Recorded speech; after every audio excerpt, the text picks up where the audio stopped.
Hello, and welcome to another episode of Dream Chasers Adventures in the Future. I'm your host, Adam Carswell, joined today by the legend herself, Natalie Nox, a Toolroom leader of the new school.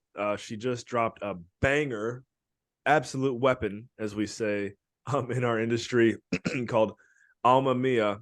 And I had even some friends and my close friends. I sent them the compilation to listen to, and I didn't say, hey, send me your favorite songs or whatever. They just on their own, they were like, hey, like you should listen to this one. I'm like, I already listened to it. I know it's good. But basically what I'm saying is my friends were sending me your music. I'm like, that's a good sign that Natalie's onto something. And I saw it was featured on it was featured on another episode of Toolroom Radio, right? Yeah. Well, firstly, thank you for having me. Yeah, we'll go ahead and dive in. Oh, Um, and by the way, we're both eating snacks today on today's show. I've never done them. My wife just brought me nachos, and I'm like, I'm gonna eat these while we do the interview. why So not? Natalie, And yes, happy to I have you joined and I joined in solidarity.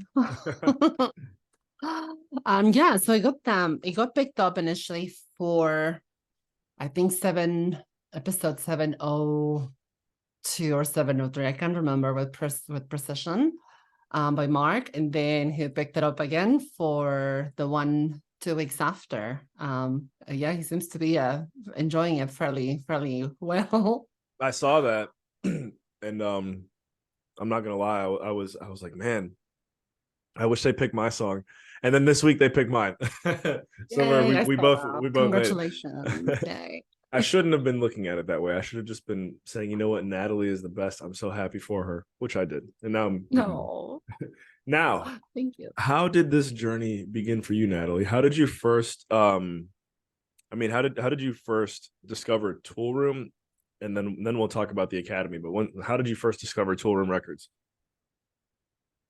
I think I discovered Toolroom, not too well, relatively not too long ago for me, but I guess if you put it in perspective, maybe too long ago for a few people. So around 2016, I came across, I was obsessed with the Tears by Broken Fitch, like absolutely obsessed with that track. So I went on to try and finding it, and I found it in Ibiza 2016, I think. Tears by That Tears by Proc and Fitch. It was Yeah, a Toolroom on a it was in the compilation. It was in the Visa 2016, and that's how I wow. became basically like aware of Toolroom's existence. Wow. And yeah, I was hooked. I was like absolutely hooked. There were so many bangers in their compilations, so I just started buying them and yeah, spinning them. Like their compilations brought me like memories of the 90s when you used to buy like an album and it had like 30 tracks and it was so cheap and so cost efficient. So yeah, I was like, oh my God, this is a great deal. Like it's only $10 and I get like all of this music. I like Proc and Fitch a lot. I also have been recently nerding out on a lot of the 2016, 2017 Toolroom music that's out there. My observation is that's actually kind of the direction the label is heading right now, is kind of revitalizing some of that vibe, and I love it, because that's when I first got exposed to any of this as well. um Mhm. so how did you find out about the Academy? Um, so I joined um well, I must preface by giving some, I guess, some background to it. There's local legend in Toronto, Sydney Blue. It's her are name. you are you in Toronto? I'm in Toronto. Yes, Really? yes. Wow, we're moving there soon. Oh, So are you? Oh, good for yeah, you. yeah. Well, I just interviewed some. I don't know if you saw, there was an interview. I interviewed the wrong Matt Reed. He's in Oh, Toronto. geez. um that's great that you're there. So yeah, we'll have to connect. But Definitely, we'll continue. How have did to you first connect find for out sure. the Academy? Yeah. Yeah, so she put together this campaign to try and bring awareness to the disparity of female producers, and started running what do you call them? Like remix challenges or competitions Yeah. with labels and artists. And the first contest that she ran back in probably 2020 was with Toolroom and Maxine. And I love Maxine. I have like so many of her tracks I got to since she meet came her. out. Like, Yeah, Maxine's awesome. yeah, Agree. like her Yeah. sound was just like chuggy and chunky. And yeah, I fell in love with so anyways, the contest came out and I'm like, you know what, I'm gonna join it. Like I'm just going to see how it goes. And lo and behold, I came in third against all odds. Wow. And yeah, after that they invited me to go to the E1 event that they did in 2022, I think. The same one that Shan and Emma were talking about. I was at that one too. Hmm. And that's kind of how I became a little bit like introduced introduced to the world. And as soon as I came back from London, I thought to myself, I'm gonna join. Wow. And so which academy cohort were you a part of? Oof, I was an orphan of TA0035 Creativity Unlocked. Oh, really? Yes, that was the only track that got selected from my class, from my Right. group. Mhm. If it was 35, I mean, I was in number 30. So Mhm. was that like less like 6 months ago, maybe?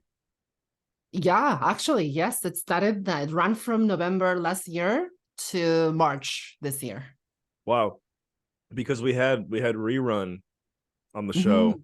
and I think he was in 37, I think. Oh, wow. Yeah, so he must have been after me Because for his sure. because his because his track, he said his track was the only one from the group that he had gone through. I think that Right. that got chosen. And then so you made you made Alma Mia maybe what, almost a year ago? Um, well, I started it a year ago.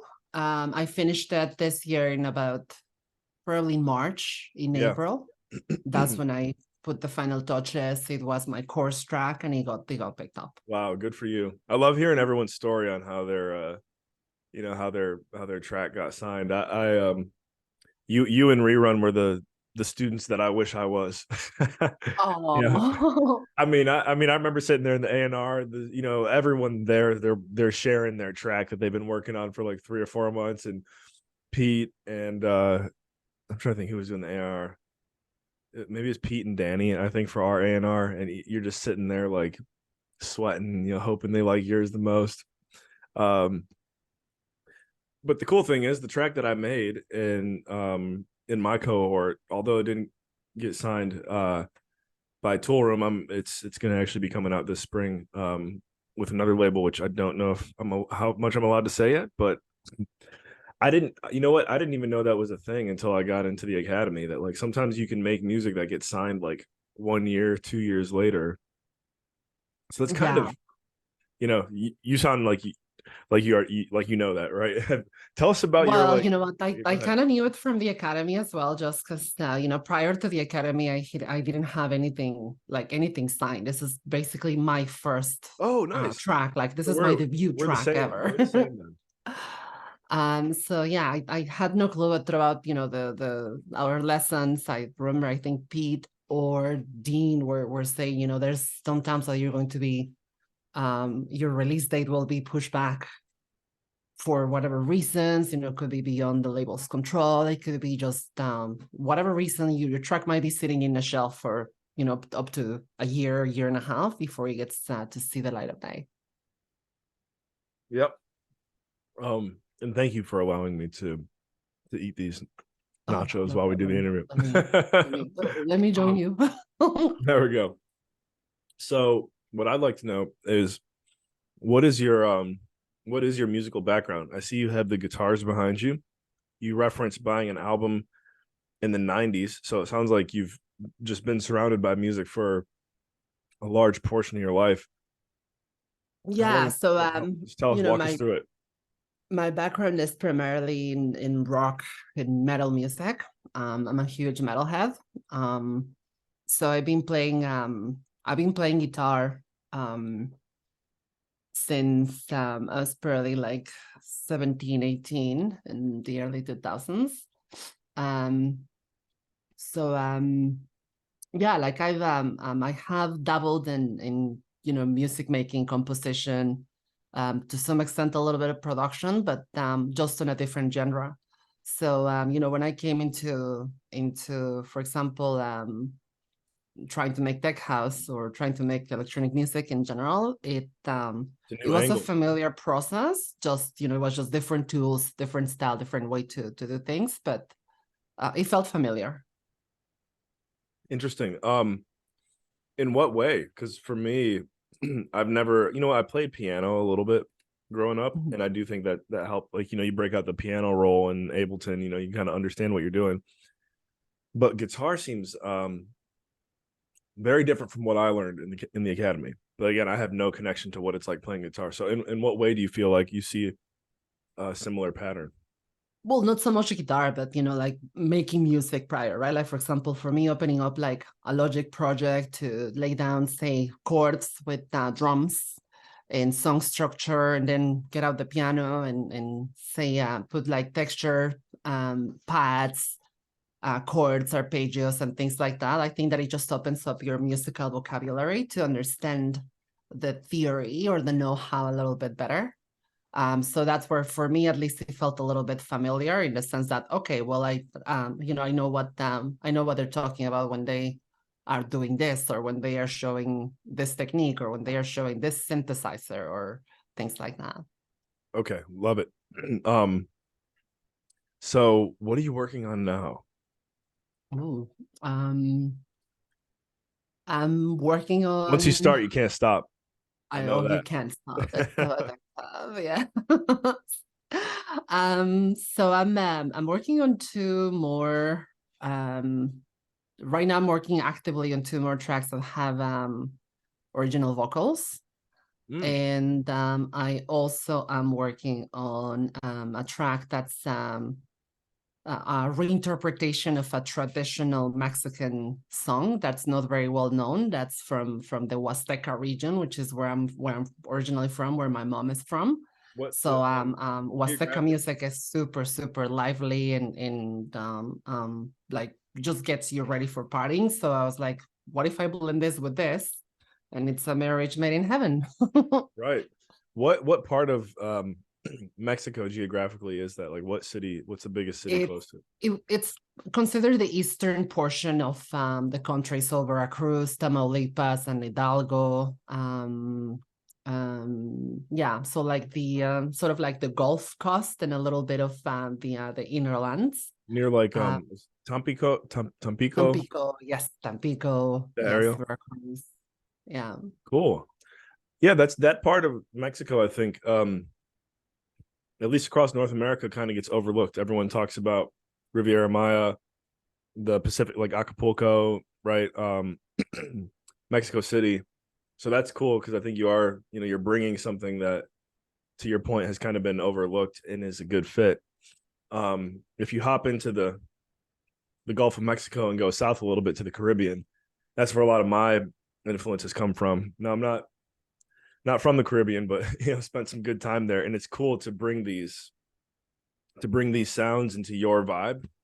Yeah. I find that is, to your point, what makes it unique. So, um, when do you think we're gonna get to hear the next Natalie Nox banger?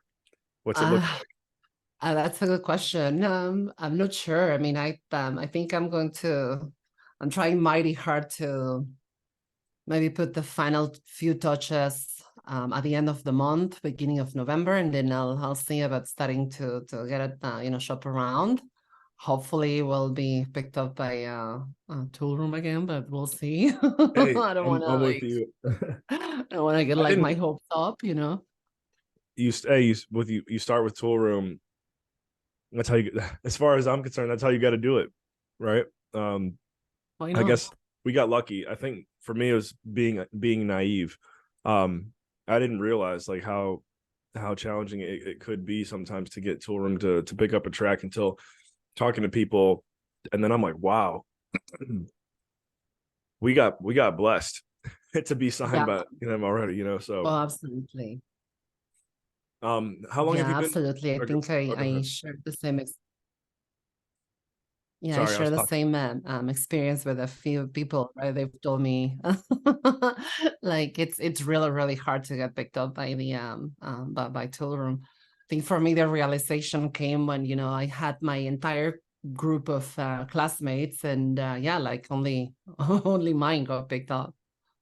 I had because I remember going through the academy, and they let you know like, hey, just because if your music doesn't get signed by Toolroom, it's okay to like send it to other labels.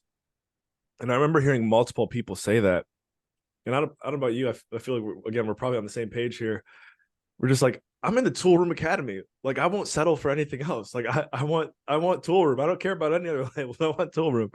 And then to our both of our benefits, we got it. So, anyways, great, as you guys can tell, great label. If you're not familiar with Toolroom Records or Toolroom Academy right now, and you're listening to this interview, just go to toolroomacademy.com for more information. And Natalie. Jumpstart your career with Toolroom. My wife always tells me I have the worst English accent ever. I say it's not that bad, is it? Um, what is your favorite? What's your favorite gig that you've ever played, and why? And then also, what is your dream venue to play a set at? I'd say my you know, one of the I haven't really played many gigs to be truthful with you. I'm not at least as a DJ, it's a combination of I'm selective about it. Sure. And I also haven't really put myself out there to perform just because I want to concentrate a lot more in my artistry and in developing my sound. Well, that's But good. prior to I just yeah. want to say this. I've said it like 80 times on these interviews now, but I'll never forget when I got to meet Mark. I was like, what do you recommend that I focus on that you think I might not be seeing right now? And he said, focus on the music. Mhm. And at first I'm like, I don't know, what does he mean? Obviously focus on the music, but I didn't really know what he meant.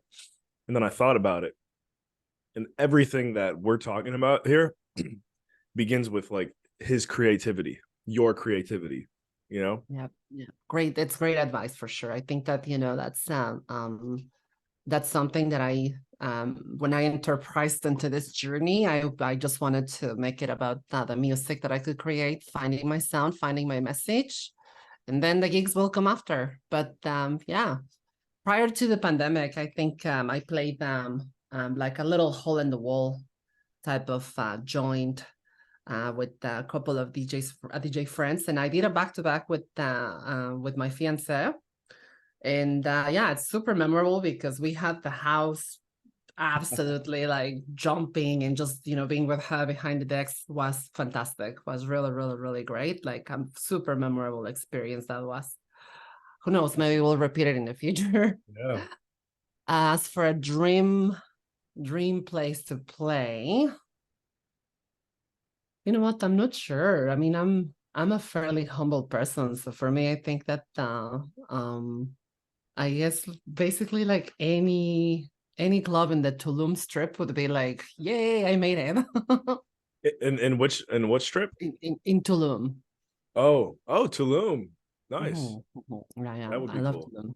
Mhm. I've been there once. But I don't, you know what? I don't, unfortunately, I don't remember going to any clubs, but that's cool. I didn't know Tulum had a strip. I bet it's just great. Yeah, And it's pretty good. it would be, your vibe would be right on point with that. I hope so. Yeah, I really hope so. Cool. Well, I look forward to seeing you play in Tulum one day. I'm confident you will. Thank you. Um, and then hopefully uh we can get you to I don't know, let me just think of a bigger stage. Where are we gonna see Natalie one day, guys? Well, Toronto has some.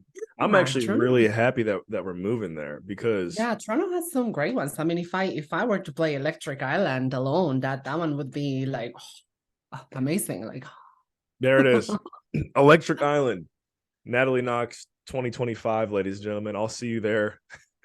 Hopefully, I'll be opening up for her if I get my skills up. So go unblock the promoters. I'll give you their socials. Tell them okay. Natalie Nox. Oh, and your I don't know if that is like your real name or just your stage name, but it's a very catchy name. Oh, thank you. It's my stage name. Nice. Yeah. Yeah, I like it. Cool. Natalie, what's the best place for our listeners to follow up and get in touch with you? Instagram or just what do you prefer? You know what? I am the most active on Instagram for sure. It used to be Facebook, but now Facebook is just intolerable. So yeah, I think Instagram for sure. I branched out I branched into Threads and recently Blue Sky, but definitely you want to get in touch with me, SoundCloud, Instagram, that's where you will probably find me the easiest. Sure. Yeah, Instagram seems to be the best from what I'm seeing right now too. So there you go, guys. It's just is it Natalie Nox, DJ Natalie Nox? What is it on Instagram? It's just Natalie Nox. Nice. You got that's good that you just got like the name right. Yeah. Guys, go follow Natalie. Natalie, any words of wisdom to our audience? um Words of wisdom.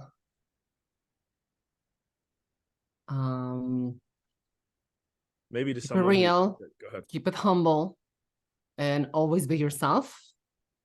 Unless you can be Jennifer Lawrence, then be Jennifer Lawrence. She's pretty fucking cool. There we go.